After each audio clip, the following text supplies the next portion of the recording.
Salut!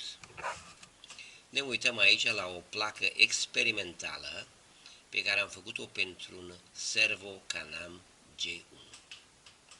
Placa lui originală e moartă.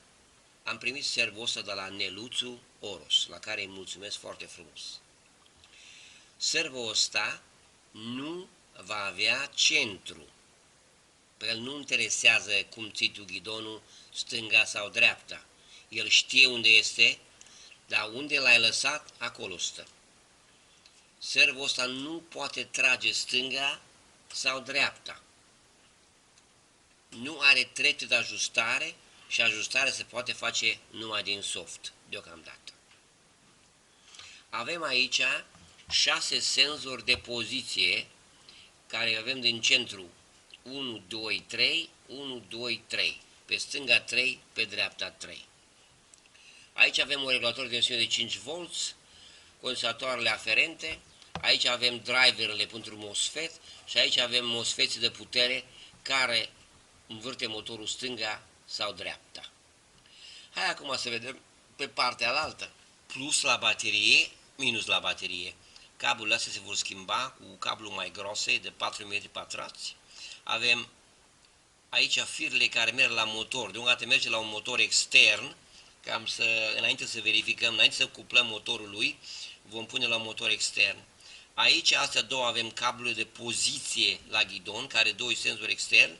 Aici avem cablu de USB de la microprocesor, ca să putem schimba softul totdeauna, oricând. Aici, după cum vedeți, toate sunt conectate cu sârmă dezizolată de 1,5 mm. Aici, în pinionul ăsta, care e un sfert de pinion, am făcut gaură de 3, filetat cu 4 și aici un șurub M4 și un magnet. Magnetul ăla trece deasupra unor senzori HAL care sunt pe partea alaltă și îi activează cum trece peste ei.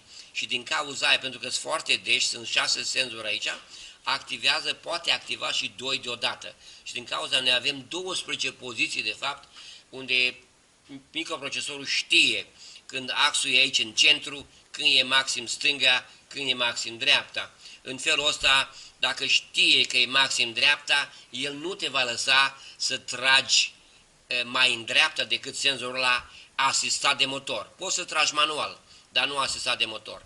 Tot așa, în stânga, când lovește senzorul după stânga, el nu te mai ajută să tragi în stânga. Deci poți să-l forțezi tu manual, nicio problemă, dar nu cu ajutorul motorului.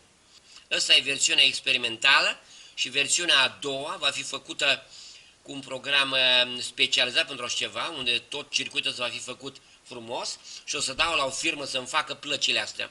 La motor am niște probleme cu perii, dați cum stau așa, câși, cum se mișcă, din cauza că sunt pierile foarte mici. Voi pune alte perii mari, normale, maxim mărime, și atunci totul va fi brici. Am comandat și o bucată de textolit din asta, de 3 mm și de 4 mm, ca să fac altă bază din asta, una nouă, să nu mai am probleme cu textolitul ăsta vechi și care e totul deformat.